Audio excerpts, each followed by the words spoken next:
The cookhouse tent went up before the big top, before the trapeze rig, before the ticket booth. In a 1950s traveling circus, the first person awake was not the acrobat or the ringmaster. It was the cook, standing over a field stove in the dark, cracking eggs by the flat for 400 people who had not slept. Number 9 on this list kept a tear-down crew working through the night on nothing but leftovers and black coffee. Number 14 was so cheap to make that the cook could stretch it across the entire troupe and still have a pot left over. And number 21 is the smell that hit every roustabout the second he stepped inside that canvas kitchen at dawn. So hit subscribe, because here are 25 foods circus workers really ate in the 1950s Big Top Cookhouse. Number 25. Scrambled eggs and toast. The cook cracked 24 eggs into a steel bowl before dawn, whisked them with a fork, and poured them into a greased skillet the size of a truck tire. He stirred them slow with a flat wooden spatula, pulling the curds from the edges toward the center so nothing stuck and nothing browned. The eggs came out soft and pale yellow, piled onto slices of white bread that had been toasted dry on the flat top. No butter on the toast. Butter went into the eggs. Salt and black pepper from a shaker that never left the serving line. A circus cookhouse fed its first meal before the sun cleared the tent poles, and scrambled eggs were the fastest way to put something hot in front of 60 people who had slept on the ground and had 12 hours of physical labor ahead of them. The plate was empty in 4 minutes. The cook was already washing the skillet. Number 24. Creamed chipped beef on toast. The military called it something unprintable. Circus workers just called it breakfast. Dried beef, shaved thin, stirred into a thick white flour gravy, and spooned over toast that was already going cold. The whole batch could be made in one pot, which is why every institutional kitchen in the country served it. The cookhouse version was saltier than most because the beef came from cans that had been sitting in a supply wagon for days in the heat. You ate it fast, you did not complain, and you went back to work. Men who had served in the Second World War recognized it immediately. For them, it was not nostalgia.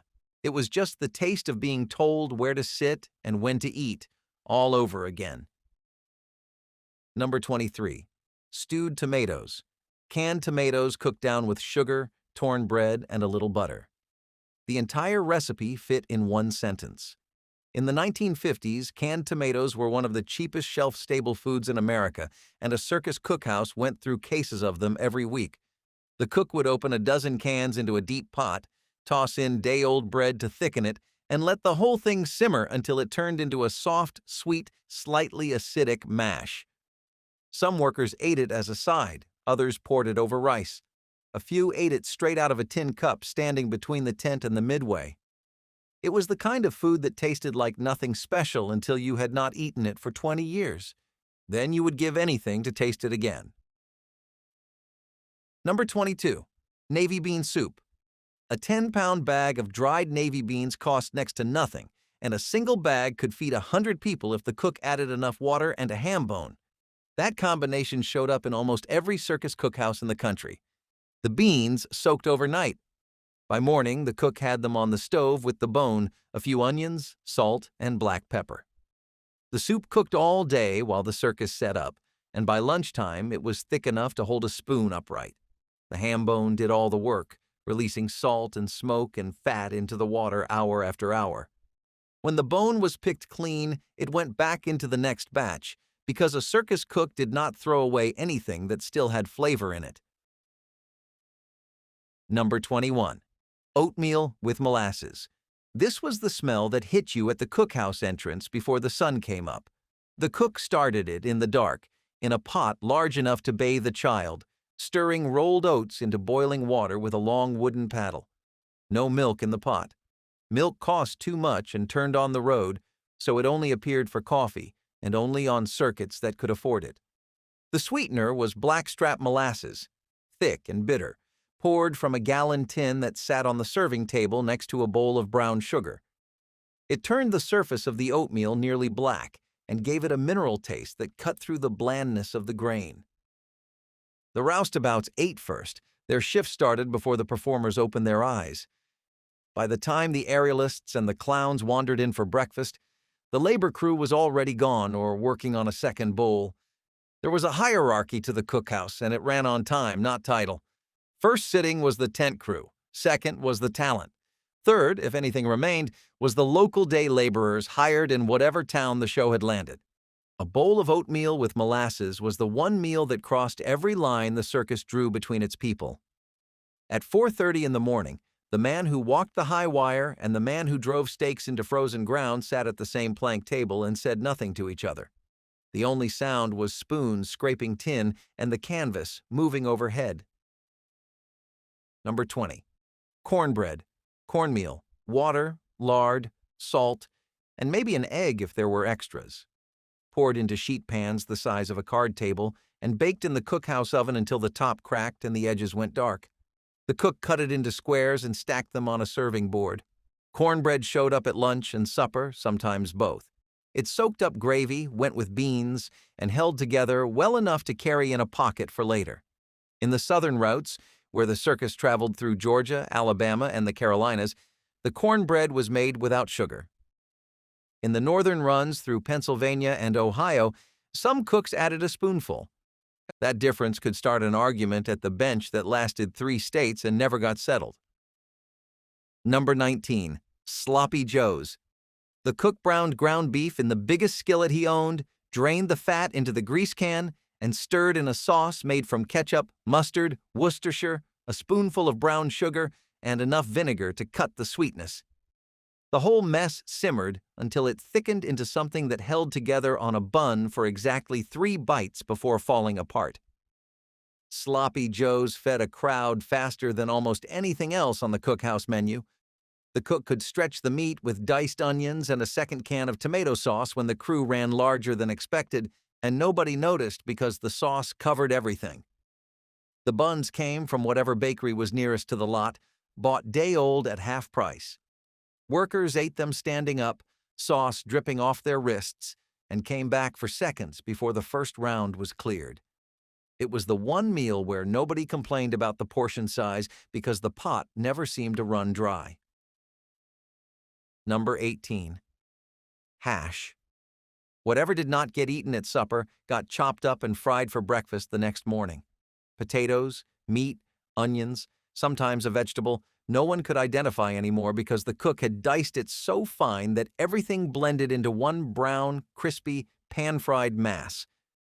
The best hash had a hard crust on the bottom from sitting in the skillet without being touched, and the inside stayed soft and steaming. Circus cooks made hash because it solved 2 problems at once. It used up leftovers that would spoil by noon in a hot wagon, and it gave the breakfast crew something filling without cracking open new supplies.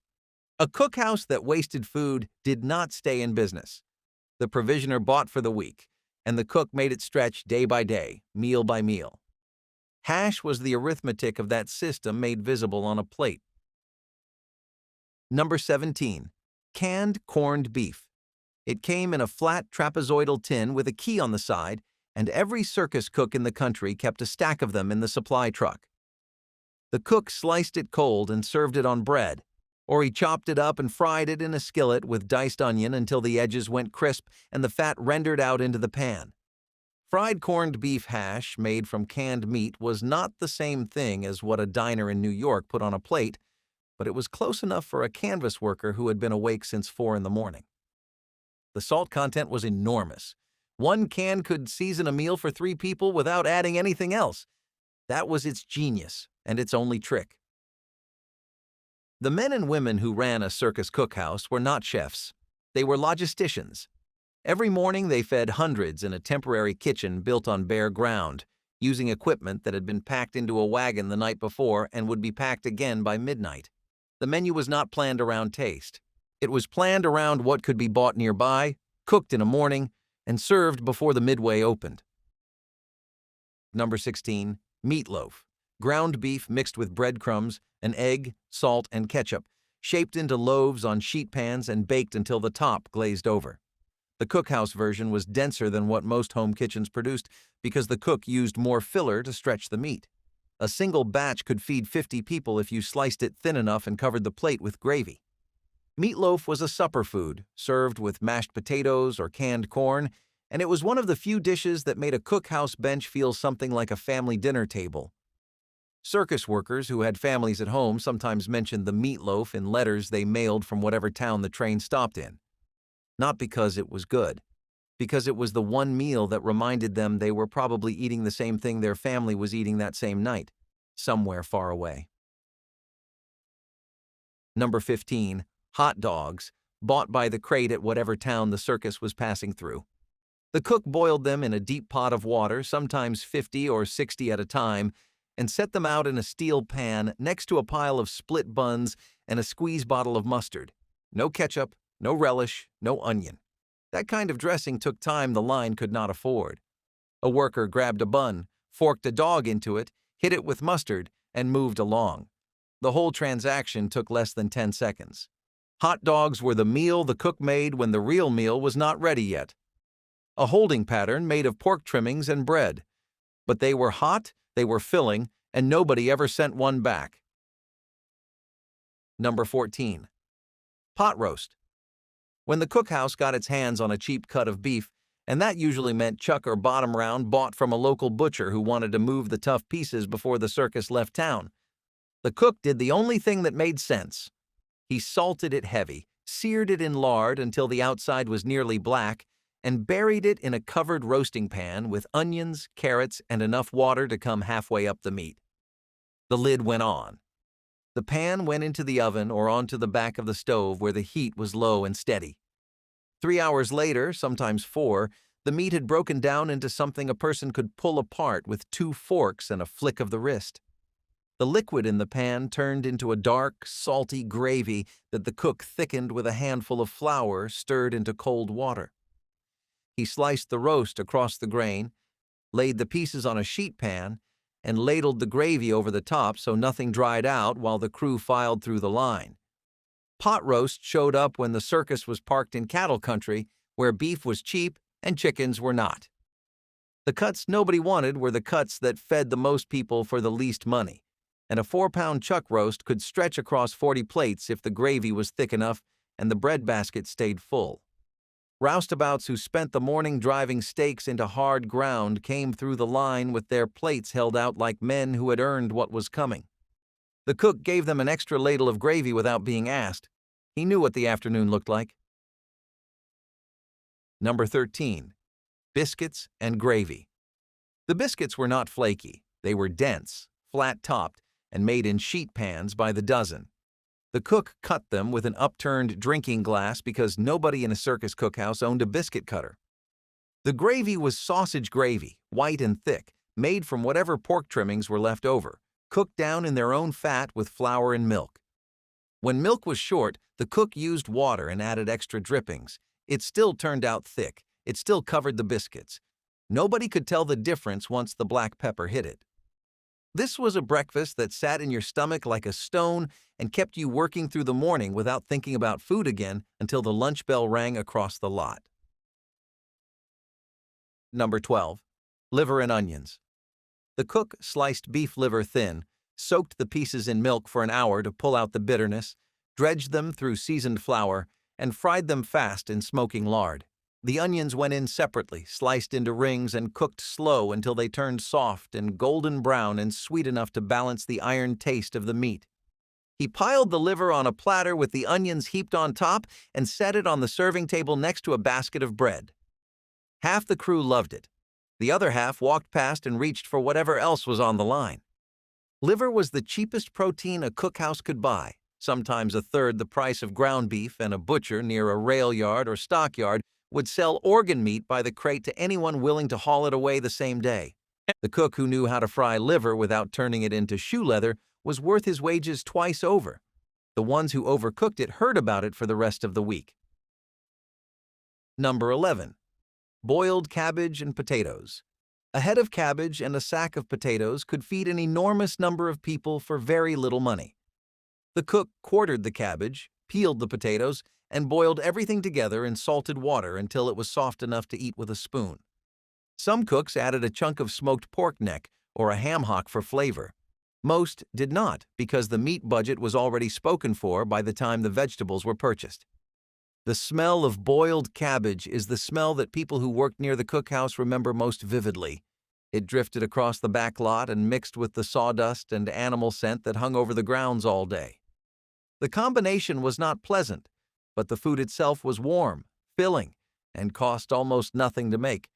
For a cook feeding 400 on a shoestring, that was the only math that counted. Number 10. Macaroni and cheese, not baked. Boiled elbow macaroni stirred into a sauce made from processed cheese, powdered milk, and a handful of flour to hold it together. The Cookhouse version came out of a deep hotel pan and had a pale skin across the top from sitting under a heat lamp on the serving line. The cheese was the block kind, bright orange, sliced thick, and melted directly into the pot until the sauce went smooth and slightly tacky. It landed on the plate as a solid mound that held its shape until a fork broke through the surface. Macaroni and cheese appeared at least twice a week on most circuits, the ingredients stored without refrigeration, cooked fast, and filled a plate for almost nothing. Workers ate it without comment. There was never a complaint, and there was never a compliment. It simply appeared, disappeared, and appeared again 2 days later. Number 9. Succotash. The cook opened cans of lima beans and whole kernel corn in equal measure, drained them, and heated them together in a heavy pot with butter, salt, pepper, and a splash of canned milk to give the mixture some body. That was the entire method. 2 cans, 1 pot, 10 minutes. Succotash had been on American tables since before there was an America to put a table on. The Narragansett word emsiquatash described a dish of boiled corn and beans that English colonists adopted, simplified, and eventually canned. By the 1950s, it had become the default vegetable on institutional menus across the country, from school cafeterias to Army mess halls to the cookhouse of every railroad circus still running a full season. The cook liked it because it required no knife work, no watching, and no skill beyond the ability to open a can and stir. The crew tolerated it because it was warm, it was filling, and it sat on the plate next to whatever protein was being served without competing for attention. Nobody loved succotash, but nobody sent it back either, and in a cookhouse feeding 200 mouths twice a day, a side dish that generated 0 complaints was worth more than one that inspired applause. A circus cookhouse in the 1950s ran on 2 things: a cook who could feed hundreds on a budget that would embarrass a school cafeteria, and a crew that understood the deal. The food did not have to be good, it had to be there, every single day, in every single town, no matter what had happened under the big top the night before. That contract between cook and crew was never written down, but it was never broken either. Number 8. Rice pudding, leftover rice, milk, sugar, and a handful of raisins if the cook had them. Simmered on the stovetop until the milk thickened and the rice grains swelled up and went soft. Rice pudding was a dessert in the cookhouse, which meant it appeared after supper on days when the cook had rice left over and nothing else to do with it. It was served warm in the colder months and room temperature in the summer, spooned into the same bowls the crew had just used for their main course. Nobody washed dishes between courses in a traveling kitchen. You ate your stew, you wiped the bowl with bread, and then the rice pudding went in on top of whatever was left. The taste was sweet and starchy and faintly gritty from the raisins. Nobody asked for seconds, but nobody left any in the bowl either. Number 7. Coleslaw. Shredded cabbage, mayonnaise, a splash of vinegar, sugar, and salt, mixed in a steel bucket with a long-handled spoon. That was coleslaw in a 1950s circus cookhouse, and it was the only raw vegetable most of the crew ate in a given week. The cabbage was shredded by hand on a board, and the cook's forearms burned by the time the bucket was full. It sat on the serving table next to the main course and was scooped with a slotted ladle. In hot weather, the mayonnaise loosened after an hour and the slaw turned glossy and warm.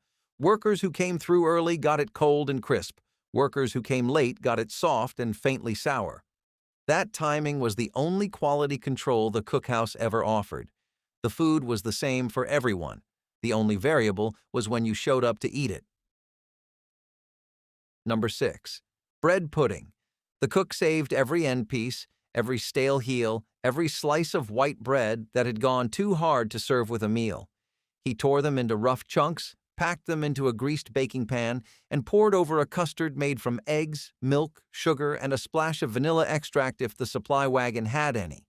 The mixture sat for 20 minutes while the bread soaked up the liquid and softened into something halfway between cake and pudding.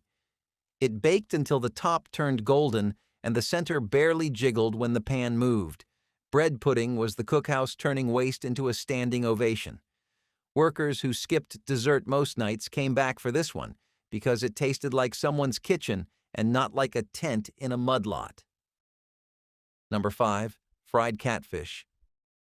Any circus traveling the southern route from spring through fall had access to catfish. Local men brought them to the lot in buckets, still alive, looking to sell them cheap to anybody who would buy in quantity. The cook bought the whole bucket, cleaned them on a board behind the cookhouse tent, rolled the fillets in cornmeal, and dropped them into a deep pot of hot lard. The cornmeal crust went golden and crunchy in under 3 minutes. The flesh inside stayed white and flaky. The cook pulled them out with a slotted spoon, drained them on a piece of brown paper, and piled them on a serving tray next to a bottle of hot sauce that somebody had brought from home. Fried catfish night was an event. The crew talked about it the way office workers talk about payday. Number 4. Beef stew. If one dish defined what a circus cookhouse was, it was a pot of beef stew that never fully emptied. The cook started it Monday morning with cheap chuck cut into rough cubes, browned hard in batches, then buried under potatoes, carrots, onions, and enough water to rise 2 inches above everything in the pot. It simmered on the back of the stove all day. By evening, the potatoes had begun dissolving into the broth and the beef pulled apart against the side of the bowl.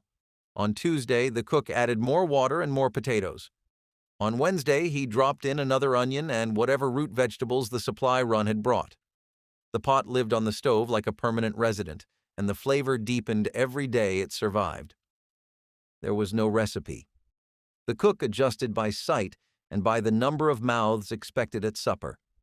A show day with a full company meant more water to stretch the pot. A travel day with a skeleton crew meant a thicker, richer bowl with chunks of beef you could actually identify. Workers ate it with bread torn into pieces for dipping. The bread soaked up the broth until it was too heavy to lift with one hand. Nobody complained about beef stew. Not the acrobats who ate small portions to stay light. Not the roustabouts who ate 3 bowls. Not the sideshow talkers who had opinions about everything else the cook put on the table. A good stew forgave a tight budget, a tired cook, and a 16-hour travel day. It asked nothing of the man eating it except a spoon and 5 minutes of silence. Number 3. Apple cobbler. Canned apples spread in a sheet pan, topped with a thick layer of biscuit dough, and baked until the crust went golden, and the filling bubbled up around the edges. This was the closest thing to celebration food a circus cookhouse ever produced. It showed up at the end of a good week when ticket sales had been strong and the cook felt generous enough to use extra sugar and butter. The apples were always canned, never fresh, because fresh fruit bruised in transit, and the cook had no time to peel and core a bushel before supper. The canned version was already sweet, already soft, and came packed in syrup that turned into sauce in the oven. Workers who remember the cookhouse years almost always mention the cobbler before anything else on this list. It was the only dish that tasted like someone had made it because they wanted to, not because they had to. Number 2. Pancakes. Flour, water, a little baking powder, and an egg cracked into the bowl if there were eggs to spare. Poured onto a griddle in circles the size of a saucer and flipped when the bubbles broke on the surface. The cook made them by the stack, 100 or more before the first sitting, piled on sheet pans near the stove. Pancakes were a Sunday breakfast in most cookhouses, the one morning when the schedule loosened enough for people to sit down and eat slowly. Molasses or corn syrup went on top, because maple syrup was too expensive for a traveling kitchen. The pancakes were thinner and chewier than homemade because the batter had less fat. But stacked 3 high with syrup pooling around the edges, they made a Sunday morning on the road feel like it belonged to you. Number 1. Mashed potatoes and gravy. Potatoes were the foundation of everything the cookhouse served. They showed up boiled, fried, baked, diced into hash, dissolved into stew, and most often mashed, beaten with a heavy spoon in a pot until the lumps were mostly gone, then covered in brown gravy made from pan drippings and flour. Mashed potatoes and gravy was not a single meal. It was the side dish that appeared next to almost everything else on this list. It stretched a plate of pork chops into a full supper. It turned a thin slice of meatloaf into something that could carry a worker through an evening performance and a midnight teardown. The gravy covered the taste of whatever it touched, which was sometimes the reason it was there. A Circus cookhouse in the 1950s was not a restaurant. Nobody chose to eat there. But the cook showed up every morning in the dark, lit the stove, peeled the potatoes, and fed the people who made the show possible. Not a kitchen. A promise that no matter what town you woke up in, there would be a plate waiting. That tent came down every night and went up in a different town by morning. The menu barely changed. The cook adjusted for what he could buy at the nearest store, not for what anyone requested. 25 meals that kept 400 people on their feet under canvas, and not a single one came with a written recipe. If one of these dishes brought back a memory, leave it in the comments. And if you have not subscribed yet, now is the time.